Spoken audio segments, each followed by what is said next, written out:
أدرى دنيا تنرى هنگا جرتن أدو قويا تقول لي توحاد في أبا غيسان هنگم بچي رب دنيا رأسين نور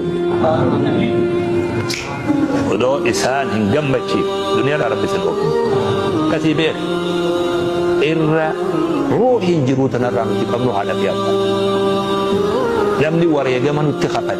agabeenu nyaachis daareenu uwwis dhukkubsatee akka nuti fayyinuuf cinqamaatu isa lamaan malee hin jiru beeku halkanii guyyaa yoo miilan dhaabban galanni isaanii kafalameen dhumuu beeku halkanii guyyaa goggoynee akka utubaa kana dhaabban tokko biyya hajjitti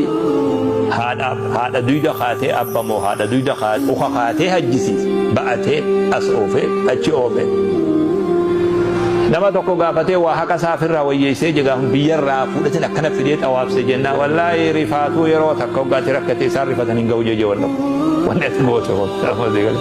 haadhanuma qabdanii mi isiniin kun haadhumarraa dhalatanii mi namni asii gabbuu yoo jiraatu akka roobaarraa kanatti karoobame yoo jira karoobame ni dhalatee namni madani galee ilmoo haatirraa gammadu rabbi sana haa godhu